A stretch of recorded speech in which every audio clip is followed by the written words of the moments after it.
Hi Kayleigh. As I mentioned before, I'm going to introduce you in a couple of words in Persian and wait for a limited number of audience. Then I will send you the request. Please accept it and join us at that time. Thanks for joining. You can listen to Farsi if you like. It's a nice language anyway. You can listen to that. Oh, Mr. Babai is here, the founder of MuseMuscle method. Hello, Mr. Babai. Thank you for joining. Glad to have you here. Okay, we are waiting for audience. خب سپاسگزارم استاد، لطف میکنید. متشکرم. ما چند دقیقه دیگه شروع خواهیم کرد.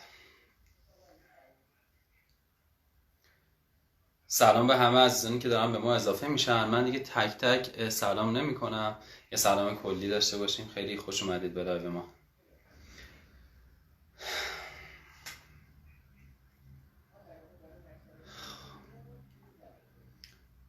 خب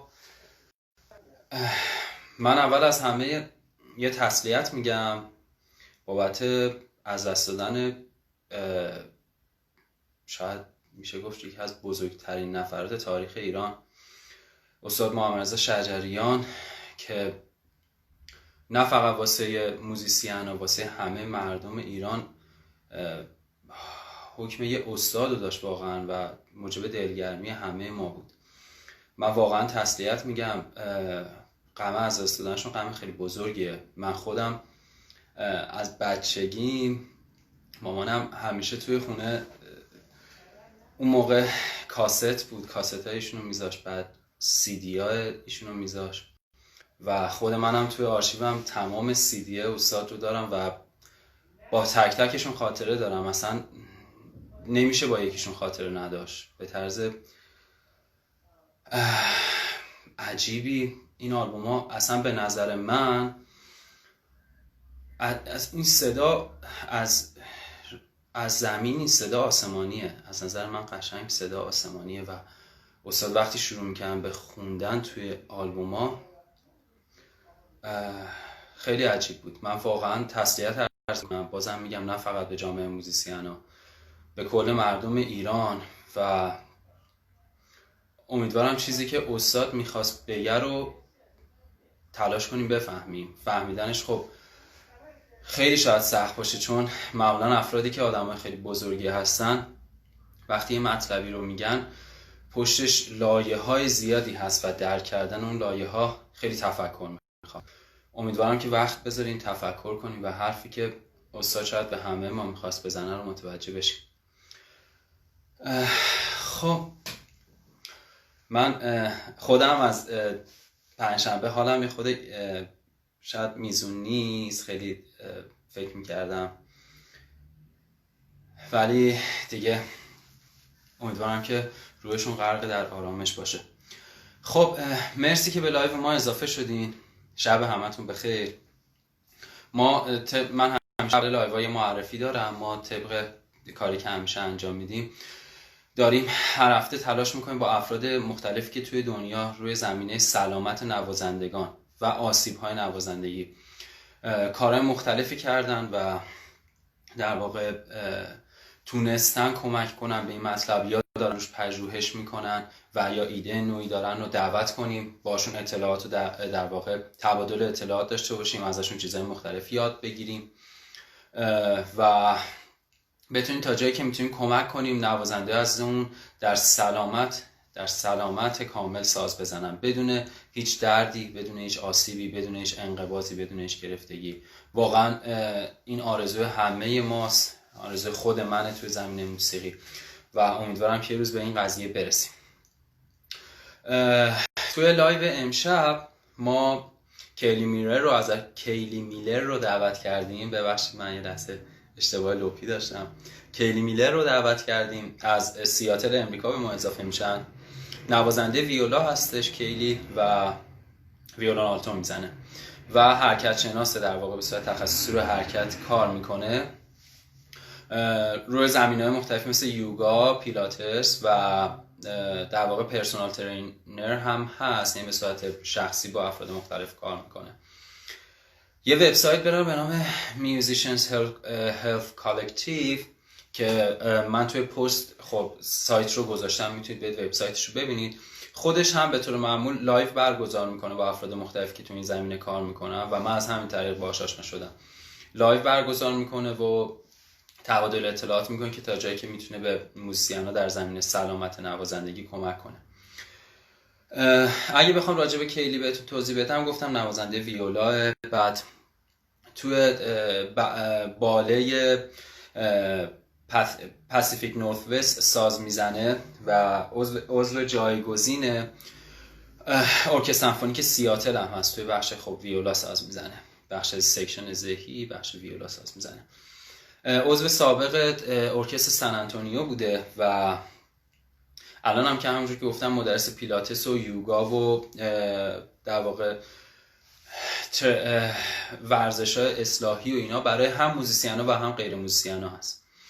ما امشب ازش می‌خوایم که بیشتر راجع به همون بحث پیلاتس و یوگا صحبت کنه برای ما، چون خب این بحث تخصصی و خود منم ازش درخواست کردم که راجع به این دوتا صحبت کنیم، چون برای خودم خب جذاب‌تر بود که بیام راجع به پیلاتس و یوگا صحبت کنیم تا اینکه بریم روی ورزش‌های دیگه که انجام میده با در واقع هنرجوهاش.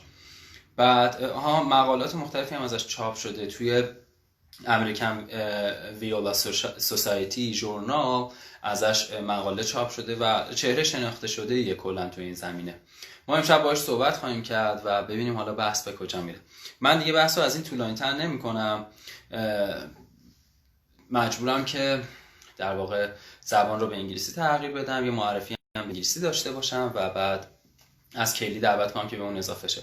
فقط مطابق لایوهای چند تای قبلمون، نه خیلی قدیمی ترا، من جایی که خیلی نکته مهمی داره از کیلی درخواست میکنم که وایسته و به فارسی ترجمهش میکنم.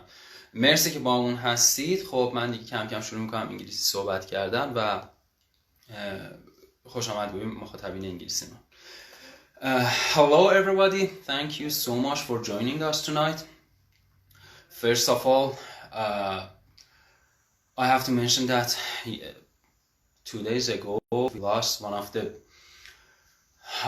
let's say mentor to all people in Iran, Maestro Mohammad Reza Shajarian, who was not only a musician, who was a public figure, and all the people in Iran respect this maestro, and I deeply from the bottom of my heart I hope that he may rest in peace. When I go back to my childhood, I was always hearing his music due to my mother. She loved him and she loved his music, and I was always listening to his music. I was not really in that place to understand what's going on, but I remember that I was listening and I was enjoying. And when I got older, I went after him. I decided to listen to all of his albums, all of his tracks, and they are all like a good memory. I have a vivid picture with any of them in my mind, and I cannot say that losing a great let's say artist like Mohammad Reza Shajarian is I cannot talk about it, and I just hope that he may rest in peace. And as I mentioned, he was like a mentor to all people in Iran. He was truly a maestro. He was truly a maestro, and we really admire him. Okay, tonight I'm honored to host Kayleigh Miller, who is a viola teacher, viola player, and the founder of Musicians Health Collective. And she has a good website, and she has a great Instagram page. She works on a musician's health and performance-related injuries. It's my great honor to host her tonight and hear more from her. Kayleigh, I'm going to send you the request. Please accept it and join us. Therefore, we can hear from you. Okay.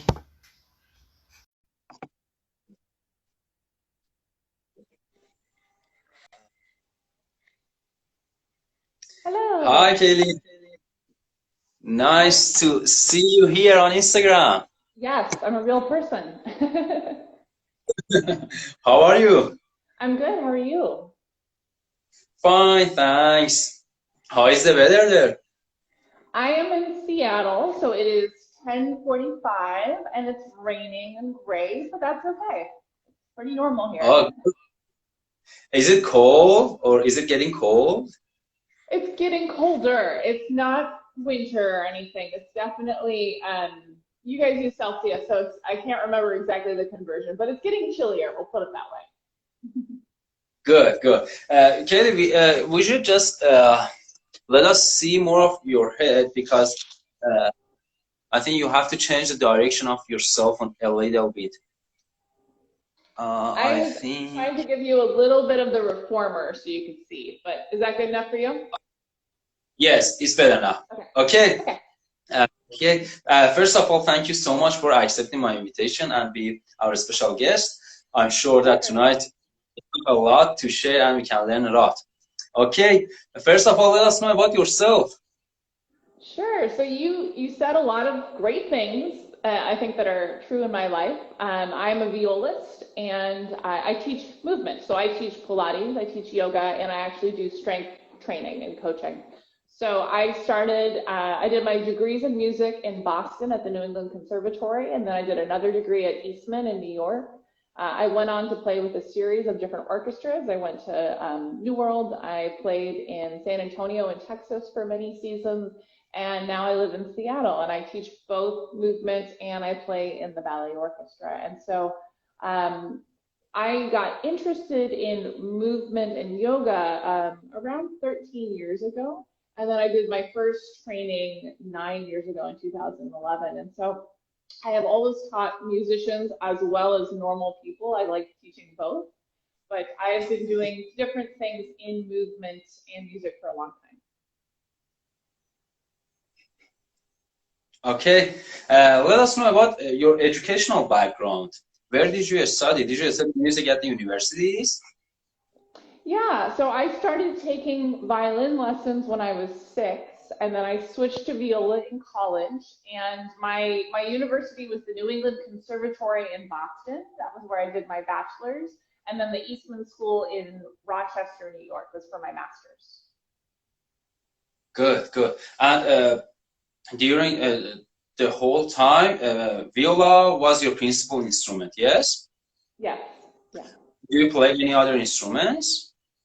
I can still play violin. I did play violin prior to viola, so yeah, that's about it. Good, good. And okay, what happened that you became interested in performance-related injuries and musicians' health? You mentioned that you became interested 14 years ago. What happened?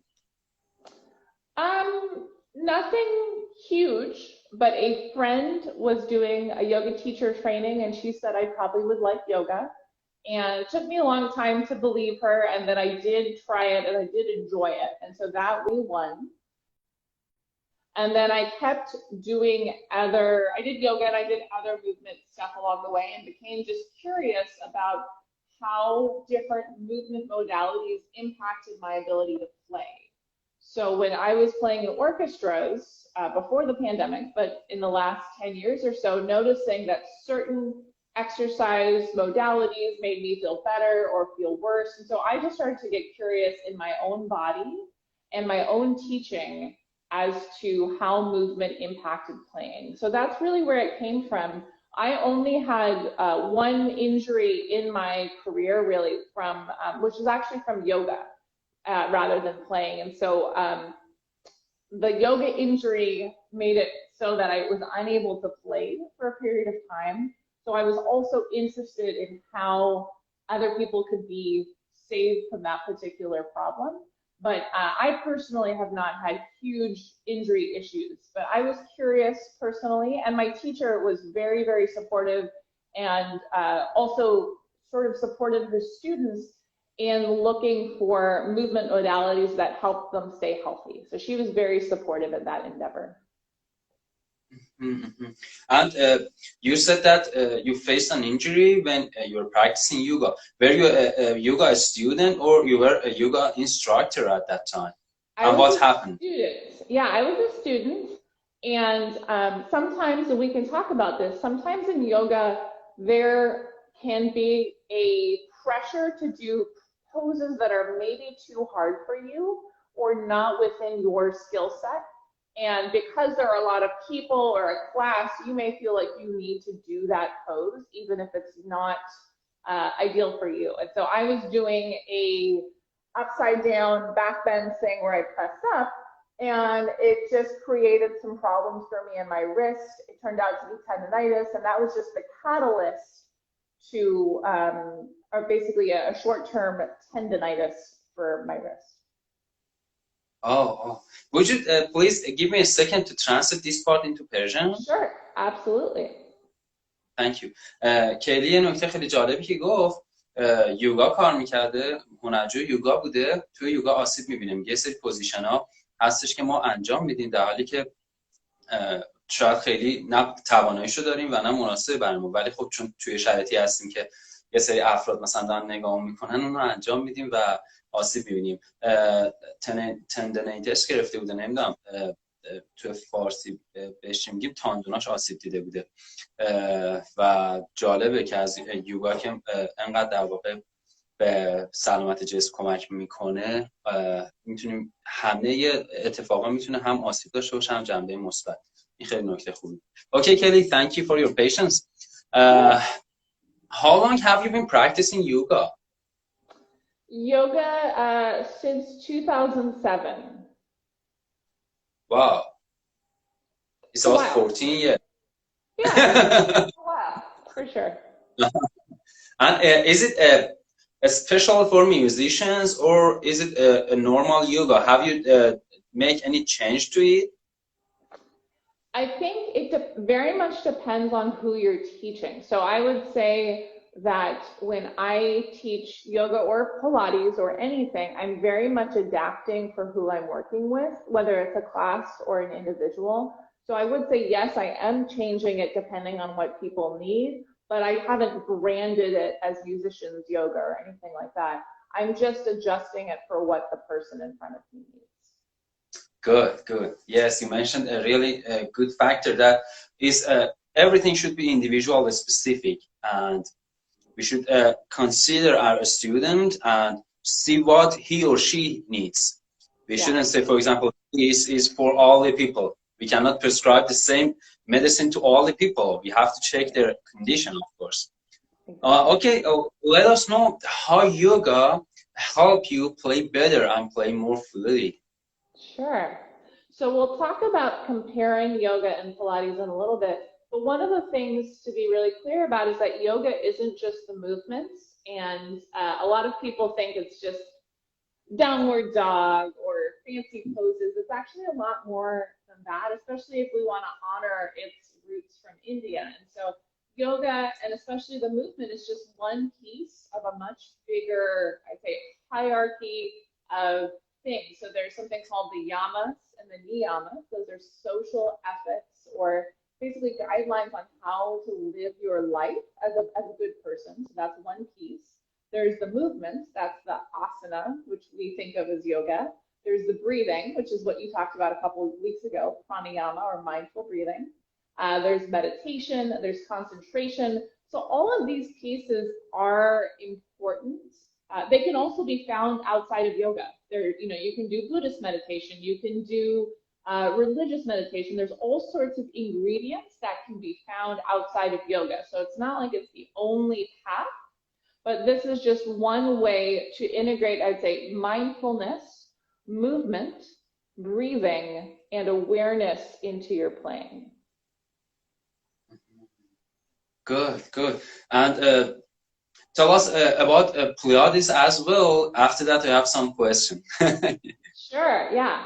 So Pilates, I'm actually faced this way so you can see, but this is a Pilates reformer, and there's a couple different kinds of equipment. Yeah, I can move out of the way. So it is a sliding bed. It moves back and forth. There are springs that attach it to the end. But Pilates is a little bit different than yoga in a couple different ways. There's actually a person named Joseph Pilates. He's deceased. He was German, born in the 1880s. He went to England and then went to the US. So he immigrated in, I think, the 1920s. And he started to create this movement system to help in just general wellness and healthiness, but also to play a role in rehabilitation. So if you think back 100 years ago, we didn't have physical therapy. We didn't necessarily know that much about how to help people after war or after any number of different things. And so when Pilates moved to the US, he moved to New York City, and he ended up being very close to a few different famous dance companies. So New York City Ballet was one of them. And he called his original work contrology, meaning control, and then OGY, contrology. And he believed that this system could help people move better and work with their muscle imbalances to be basically healthier overall. And so it's a totally different agenda than yoga. There are some similarities which we can talk about. But part of what makes Pilates different is that he created a bunch of equipment. So now when we think about exercise, we have lots of exercise equipment on TV and treadmills. This is kind of like the original home exercise equipment. So this is just one of the few pieces of equipment he made, and they're different than normal fitness equipment. And so he came up with this stuff in the 20s to the 60s. I have another piece of equipment in the corner, but there's just different things that he created to try to help people move. So that's the short answer. I'm sure you have a question or something in there. Okay. Do I look like somebody who has a question? You do. You look like you have questions. Yes. Which one? I mean, we are comparing yoga and Pilates. I know both of them are great, and just comparing them maybe it's not a good idea. But which one helped you more in your musical journey? I think I would say both, but for different reasons. So if we think that yoga is looking at a whole bunch of different stuff, breathing, behavior, it's basically aimed at the nervous system. So your brain, your ability to manage stress. So if you think about fight or flight, what we call sympathetic nervous system, and then down regulation, which is parasympathetic, yoga does a really good job of helping people to down regulate, to manage their stress and learn how breathing and movement can play a role in that. So that's really important for musicians. Conversely, Pilates works with strength and resistance, but not a lot of load. So I also strength train. That's high load, heavy weights. That's one thing. Pilates is lower weight, lower resistance, so that you can build strength gradually. So they're all important, and they all give different, or all of those different skills, strength, Pilates, they all are important, but they have a different role. So I would say yoga is more aimed at the nervous system. Pilates is more aimed at awareness and slowly building strength. Good. Thank you for the clarification. One tiny thing, I know that you are a personal trainer as well, and you teach that. You actually, let's say, work with heavy weights, and you try to actually move them and do some exercise with them. Do they, out of curiosity, I just want to ask this question, do they conflict with your instrument playing? Because when we are playing the instrument, we are doing something diligent, and it's really, small muscles are working, but the heavy weights, they actually use the big muscles. Do they conflict or not? For me, they do not. But this comes back to an earlier point, which is that anything that you want to do, you build up progressively. So if you want to squat a heavy weight, you need to do it progressively. You don't just pick up 160 pounds. And so for me, this has been gradual progression to build strength rather than suddenly pressing 45 pounds overhead. So it's been a long process, and I would actually say that Pilates and yoga helped me be a better mover so that I could lift weights. Now, for those who don't know me, I predominantly use kettlebells, partially because of the pandemic. I have a lot of kettlebells, and you can see them in the corner down here. I have a whole little like stack of things, but I mostly use kettlebell, which is going to be a little bit lighter than a barbell. So if someone is using a barbell, totally fine. The actual pole itself is just 45 pounds, and then you add the plates on. So this is a little bit lower weight, but there are different elements that are challenging. So because there's swinging and things like that, that's a whole different skill set than lifting 250 pounds off the ground in a deadlift. So there's just different skills and different techniques. But for me, weightlifting, and I don't lift weights every day, I take breaks. If something feels weird, I stop or I readjust. Being conscious about that has actually been really good for me. Good. And you said, you mentioned that you do not do it every day. Okay. Could I know about your practice schedule more? How many days in a week you do exercise, and how many days of rest you have? Sure. So I do move almost every day. I try to walk. I have 2 dogs, so I walk the dogs a lot. You've seen them, yeah, they're cute. I walk a lot, and I think walking is a wonderful way to move and exercise. It doesn't have to be, exercise doesn't have to be really high intensity movement to be valuable. So I do walk probably 5 or so miles a day, no matter what, if I can, if the weather's good. And then I lift weights roughly 3 times a week. And then we'll do Pilates 2 or 3 times a week with yoga. And usually when I am doing my own Pilates session, I mix it up with yoga. So they kind of become one thing for me, just because I am teaching myself. If I teach clients, it tends to be more in one specific discipline. But since I am doing what I want to do, I usually mix them together. Good. And how many days in a week do you practice your instrument? Sure. So before the pandemic, I was playing a lot. So I played a lot in orchestra. That was about 70% of my money and 70% of my income. So I performed every week with an orchestra, I think most of 2019. So I would play almost every single day. Right now, I play quite a bit less because I am not performing. So I practice most days, we'll say 6 days a week, but I'm not practicing for 6 hours because I don't have concerts. I don't have a super strict deadline. So it's more me practicing because I want to practice and practicing things that I enjoy learning rather than having a really targeted deadline or something that I need to accomplish. Okay. A question comes up in my mind about the energy that your muscles can store.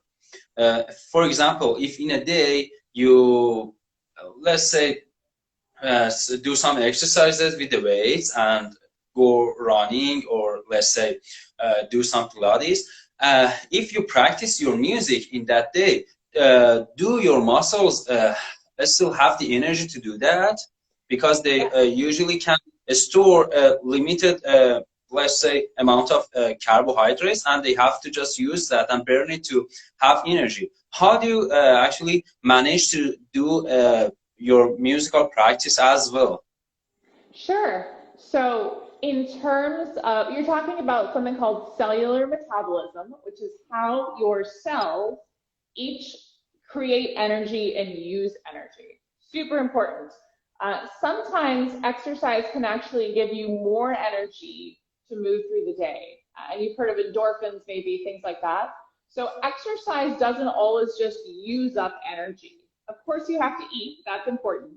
But it depends on when you're exercising, when you're practicing, and what else you have going on that day for me. So sometimes I like to exercise in the morning, and then I can practice the viola in different parts of the rest of the day. And I usually structure it in a way that makes sense. Sometimes I take like a 5-minute rest at the end of my exercise, and then I'm ready to go off into the day. It just depends. But I think in terms of the energy, it's eating enough protein, things like that, just making sure you have enough food in your body. But that hasn't been a big issue for me. And of course, good amount of sleep. Good. You mentioned 2 items that I want to ask you about. First of all, about nutrition. How do you actually try to have a good diet?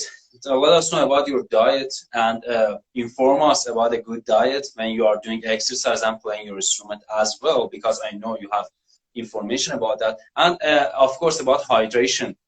How much water should we drink, and how much food, and what categories we should eat? Sure. So I'm not a nutritionist or a dietitian, so I'm not an expert in this field. I tend to believe that you should eat what you want to eat. That's actually something called body autonomy, at least in the US. But teaching people to be intuitive about what they're eating, both in terms of the kind of food and the proportion. So that's one thing.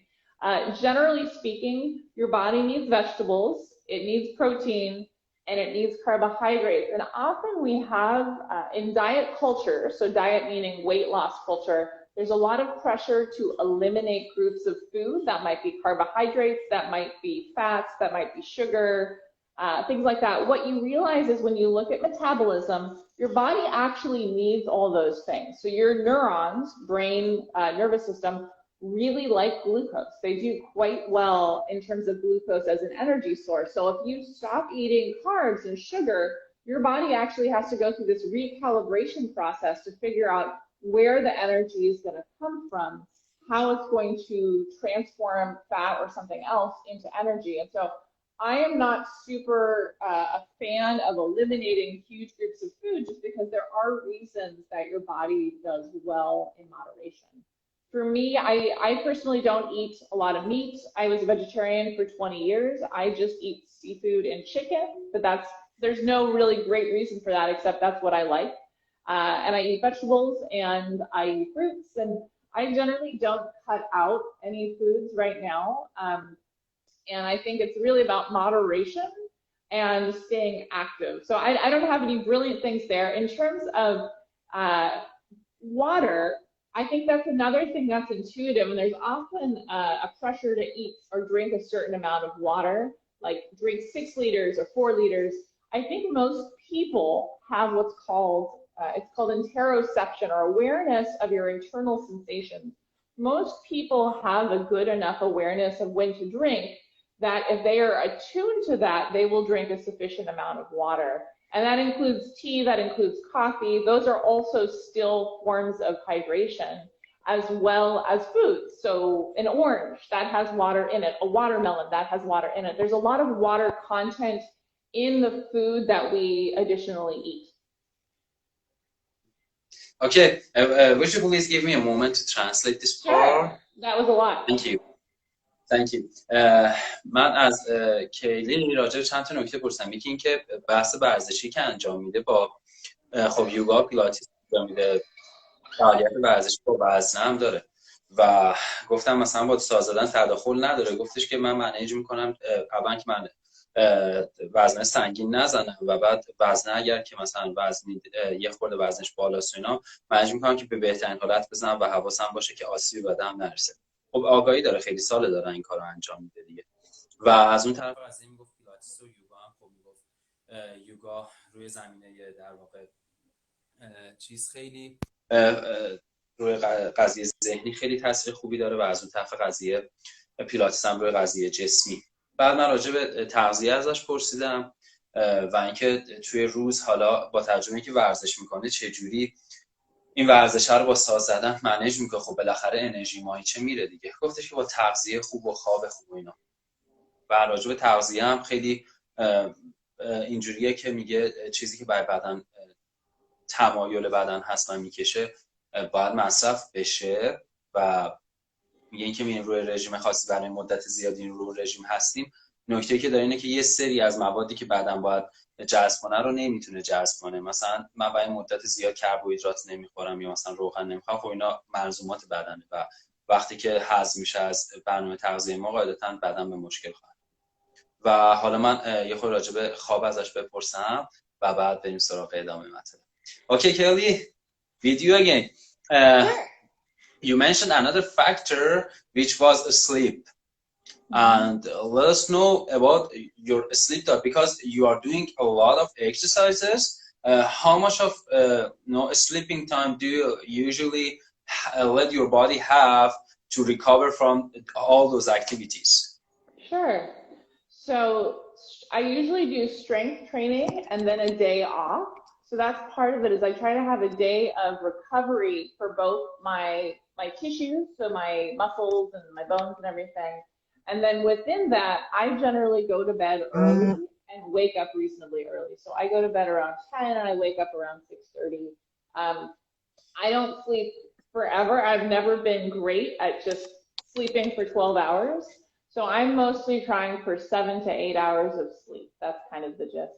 But there is a wonderful book about sleep and how important it is for learning and memory and basically brain function. So there's a wonderful book, I think it's literally just called Why We Sleep, but looking at how the brain is benefited by sleep and how it's so important for learning and what's called motor learning and motor output. Good. Kayleigh, just give me a moment. I think there is a problem because your voice is not loud enough for me. I don't know what happened. Let me just check.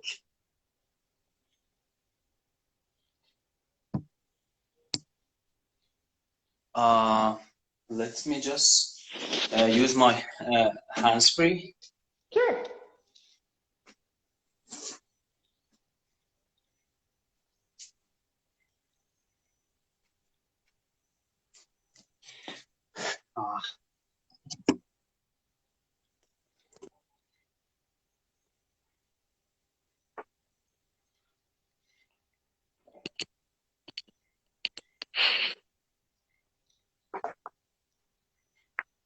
Okay. Let me see if the sound is okay. Would you please speak? Good. It's okay.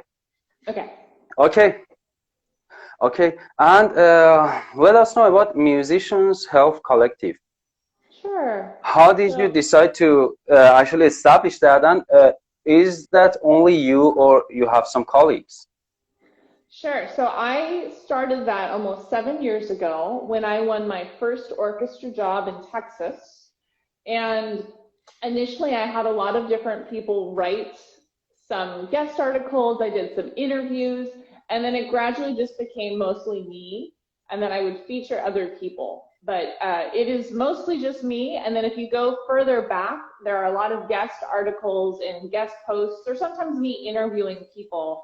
And that's where the collective aspect has been. So it's a blog. It has a lot of anatomy information. It has a lot of different, I would say, writing about movement and wellness and different concepts related to that. And part of it is because I was also a staff member for a yoga teacher training. So I was teaching anatomy and other things related to teaching. And so I also wanted a place where I could put all of the information that I was working on or teaching so people could find it. Good. And are you following the same approach on your Instagram page? Yes and no. So it's a little bit different, but there is some overlap. A lot of the things I write about, I have written about on my blog.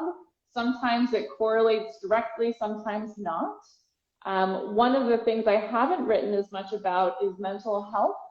And that's something I think that's really important. And looking at how we teach students, how that affects their learning, how do we create safe environments for learning? That's really important. So this is related to the nervous system as well. And then is there abuse in music teaching, which I think there is. That's part of it. And then because I also teach Pilates and strength and yoga, there are also people on Instagram that I follow that are just in fitness, that are not musicians. So I have a lot of friends there that are also just movers that are not musicians. So it's both. Good. And I've seen that you also hold live Instagram videos, and you invite some people. What do you usually think about your special guests, and what kind of people you usually invite for what kind of information? Is it all about musicians' health? It's both. And so I've been having a mix of different people. So this week I had a friend, we talked about, she's just in fitness, not a musician. We talked about marketing and Pilates, specifically the idea that muscles become long and lean with Pilates and that muscles become big and bulky with strength training. So we looked at the way that we market fitness and how that doesn't work and how that's not really true. So that was what we did this week. Last week I talked with a opera singer friend in Germany, and we looked at body image and opera. So we were looking at a really different perspective in how that has been an issue in Germany as well as the US. So it just depends on the week. I have a really neat mix of friends and people that I'm talking to and issues that I find interesting because I am trained extensively in both music and movement. Good, good. Thank you. And let's get back to musicians. And as you know, musicians suffer injuries and performance-related injuries, I mean, during their journey, and they are experiencing pain and they try to ignore it. What do you think they don't like to mention that they have faced injury or they are in pain? Because, you know, athletes, professional athletes, when they face injury, everybody knows, okay, they have faced injuries and it's normal for them. Just imagine, for example, a professional soccer player, when he or she faces injury, it's okay. He's just doing some activities and he has any right to face injury. But in music, there's a taboo and musicians don't like to talk about that. What do you think is that? That's a great question. I think part of it is that we don't integrate people with body knowledge early on. So if you play in like a serious high school sport and you want to go professional, your high school team will probably have a well-educated coach or medical professional come in or something like that. Early on, musicians don't get exposed to good information about their body, about wellness, until they're injured a lot of the time. So that's one thing. Another thing is that musicians are expected to play until they're quite old. And so in many ways, we should have more resources rather than less, whereas a dancer or a football player will retire by 40 most times. So that's another thing. Another part of the issue is that our teachers, so the people that taught me, the people that taught you, often don't know that much about the body. So if a student comes in with pain, the teacher can't actually be helpful because the teacher doesn't know. And the teacher will say, well, maybe go see a PT or, you know, things like that. But they don't necessarily really make sure the student has the resources to address it. And so that's another piece of it. And then the fourth thing is that the taboo, I think, comes from the assumption that if you are having pain or an injury, you're doing something wrong. So you're playing your instrument wrong, you're holding it wrong, and we shift the blame very quickly to the musician rather than look at the whole context. How big is their instrument? How much are they forced to play? What kind of repertoire are they playing? We very quickly blame the person rather than looking at the composite of issues that are going on. Mm-hmm. Yes, you're right. And I was reading an article a couple of, weeks ago, and it said more than 80% of musicians in orchestras, they are playing under pressure and with pain. They are just suffering from pain, but they are still playing, and they don't want to have a rest. Or some of them, it says that some of them in the previous year had at least 1 day off because they cannot tolerate it anymore, which is awful. And you know, one important thing about musicians is that they do not play with their mind. They just go to the practice room and they start playing, for example, for 6 hours. But they never consider that if I run for 6 hours, my body will die, you know, my body will collapse, because it's a lot of energy. But we use these small muscles and play for 6 hours non-stop with no break. And we say, okay, we are practicing. But in fact, after 2 or 3 hours, we are not practicing anymore. We are just doing a mechanical movement with no achievement. Right. And I think what people don't realize is that practicing is about learning, and it's about your brain. So you can practice without moving your body and still have wonderful benefits, which is like what you're saying, is that you can mental practice.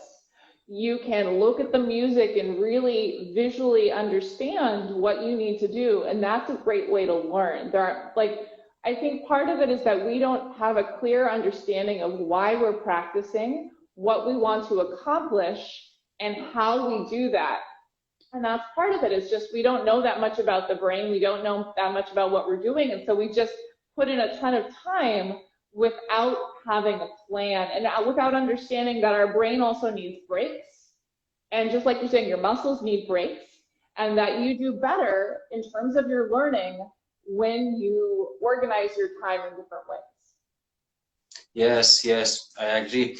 And the other thing is that musicians, unlike athletes, they do not care about the other parts of their lives. For example, a professional athlete, when he goes to the let's say practice session and comes back, he takes care of he or she takes care of his let's say body, his sleep, his diet, his nutrition, and his hydration, his rest, his mind. He does some meditation, of course, and they try to actually consider the activity as a whole of their life. They say, okay, this is my life. For example, being a soccer player is my life. I have to have a player-oriented life. I say, okay, this is me, and I have to consider that everything should be related to this one and consider this one as the most important thing. But musicians do not do that. For example, they don't care about their daily activities. They don't care about their, as you mentioned, exercise, having enough exercise. They don't care about the diet. They don't care about their sleep. They just play their instrument. Yeah, and I think part of that is that if you go to music school in the US, I can't speak for you in Tehran, but if you go to music school in the US, you are pressured to play probably 8 to 10 hours a day. And so if you do want to take care of your body, the system is not really well set up for you. So my college, we did orchestra like 9 to 12. That's almost 3 hours, Monday, Wednesday, and Friday. You would then have classes, maybe 12 to 3 or 12:30 to 3. So you don't have a lot of time for eating. And then maybe you have lessons or chamber music, and then it's 7 o'clock. So if you want to exercise, you have to either get up really early. If you want to eat well, you have to make everything ahead of time. The schedule was very, very busy, and then you have to practice. So for me, I think that's part of it, is the schedule isn't set up from an early age to be moderate. And then with the way the schedule's set up, you suddenly have to practice 7 p.m. to 10 p.m. because that's all you have. And that doesn't set you up for success either. So I think part of it is the way that we've organized college training in the US. I can't speak for other countries. And then there isn't a sense that if you just practice 7 to 9 and go to bed, that might be better for you than playing more. So I think there's a sense that, or a pressure from teachers, that more practice is better rather than quality taking care of yourself and knowing when you need to stop. I think talking about Iran, I have to mention that it's exactly the same. Don't worry. That we are on the same page. Yeah. This is a common ground, you know, and we are exactly the same. Musicians, music students in Iran do the same, and unfortunately, they face injury because, you know the reasons, because we are we are overusing the muscles. They usually face RSI, repetitive strain injuries, because they are using their muscles more than the muscle can require energy, Sure. And that's the problem, of course. And as you mentioned, in your music school, they never tell you about your body or your mental. They don't teach you the mental practice, or they don't give you information about your body. That is changing in the US. I'd say a little bit. There are more classes, more teachers are being aware of that. So I think it is gradually improving. We're having physical therapists that work at colleges more. So I think it is improving. I graduated 10 years ago. So I think there is gradual progress. My teacher was a little bit different in that she did encourage us to learn about our body and how to play well, and she did talk about practicing, but most teachers did not. Yes, it's exactly the same in Iran, unfortunately. And I was talking to in my live videos, I have always been trying to make a community of people who are working on performance-related injuries. I always say every approach has of course benefits and advantages, and if we just put them all together, we can have a let's say good course that musicians can have parallel to their music study, because it's really needed. It's like an athlete. If you're an athlete, you have to learn about your body and different aspects of your body. As a musician, you have to learn that as well. In MuseMuscle, we always say that musicians are athletes of small muscles. So Sure. they have to take care of your body.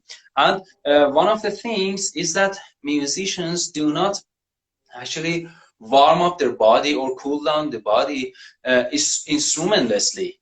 They do all of them on their instrument, which is awful, because usually the posture that we have for the instrument, even if it's a really good one, is something that is not natural for our body. For example, a violinist standing in this position for a long time is not natural for our body. Of course, there's no pressure, there's no tension here, but it's not natural. So we always recommend to have instrumentless exercises for warming up, for cooling down, and for straightening the muscles. What do you think of that? I teach a lot of things with that, and I also teach certain exercises that address the brain and the nervous system. So that might be visual stuff, that might be vestibular, so that's balance. Those are other things that are really important that can affect how you play. And so your visual system, super important for musicians, but the way that your eye muscles are able to move can also affect your motor output. So if you have vision delays or issues, that will actually impact not only how you read music, but can impact how the sound is and how your body is. So that's a whole other thing that I also teach.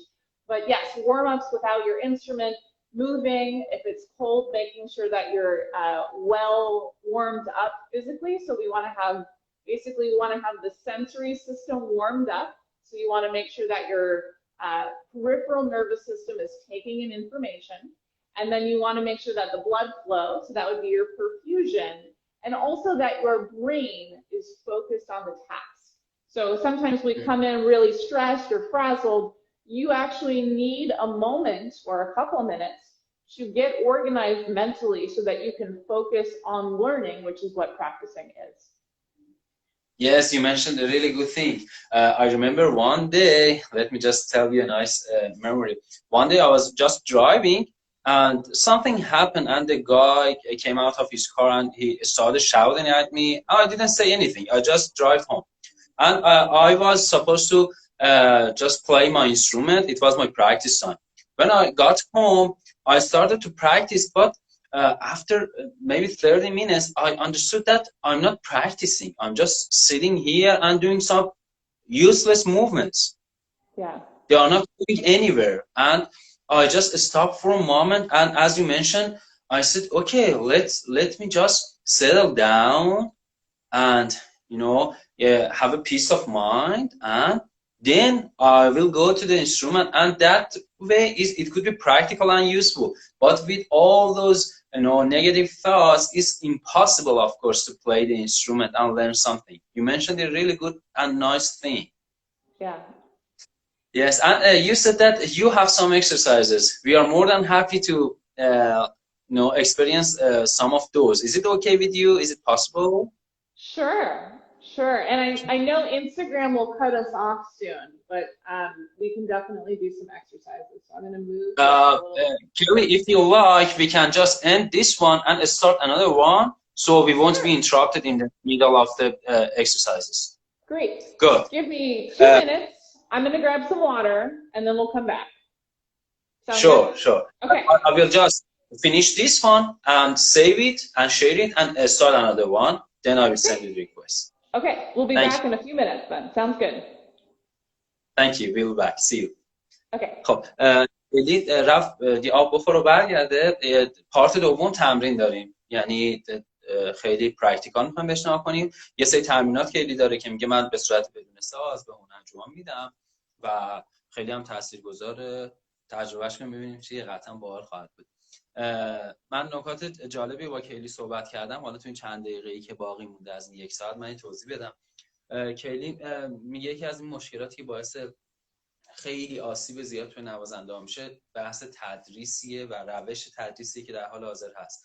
یه جوری این طرح دست چیده شده که خب خیلی از نوازنده و موزیسین عزیز، حالا هم هنرجوی موسیقی و هم اونایی که کلاس سطح بالاتر میرن، اساتید عزیز، یه جوری تایم بندی چیده شده. مجبور مثلا میگم تا این حجم از درس رو اگه بخواد برسونه مثلا 8 ساعت 10 ساعت توی روز ساز بزنه. خب نگران کننده است این اتفاق. 8 ساعت و 10 ساعت شما پیاده روی هم 8 ساعت توی روز انجام بدید، هر روز پیاده روی کنید 8 ساعت، روز سوم چهارم دیگه احساس می‌کنید بدنتون خالی کرده. برای نوازنده هم همون اتفاق میفته. برای نوازنده میاد خودشو به زور میکشه، همچنان با اینکه مایچه‌ها تخلیه شده، هیچ ذخیره انرژی نداره، باز میزنه. خب این چه اتفاقی میفته؟ تمرین از حالت مفید خارج میشه میره تو حالت مکانیکی. تمرین مکانیکی هم یه مشخصه خیلی ثابت داره. تمرینیه که شما هی تکرارش میکنید و این نتیجه نداره. من میافتم توی لوپ باطل، هی میچرخم، هی میام این تمرین رو تکرار میکنم، هی تکرار میکنم، چون نتیجه نمیگیرم مجبورم هی تکرار کنم دیگه. ولی نتیجه در حقیقت کجاست؟ نتیجه اونجاست که هم ذهن من خسته است و هم جسم من خسته است. مایچه‌ها دیگه توانایی نداره. حالا من گیتاریستم، هی دستمو نشون میدم، انگشتامو نشون میدم. به خاطر همین دیگه من میافتم تو اون لوپ باطل، هی تمرین میکنم، هی نتیجه رو نمیگیرم، باز بیشتر تمرین میکنم، که این اتفاق باعث میشه که خیلی راحت آسیب ببینیم. و یه نکته دیگه هم بود که حالا من اضافه کردم، بحث این بود که موزیسینا، من حتی همه لایوها میگم، ورزشکاران ماهیچه‌های کوچکن. همونقدر که ورزشکارا از بدنشون، از شرایط زندگیشون، از همه چیزشون خیلی در واقع میشه گفت بهش دقت میکنن، به تک تک پارت‌های زندگیشون دقت میکنن، به فعالیت‌های روزانه‌شون، تغذیه‌شون، خوابشون، همه چیشون دقت میکنن. موزیسین‌ها هم باید همون اتفاقو داشته باشن. این خیلی نکته مهمیه. خب ما 59 دقیقه شد، این رو قطع میکنم، شیرش میکنم، یه لایو دیگه شروع میکنم، بهمون حتما اضافه شید چون تمرین خواهیم داشت، خیلی جذاب بود. میبینمتون تا چند دقیقه دیگه. فعلا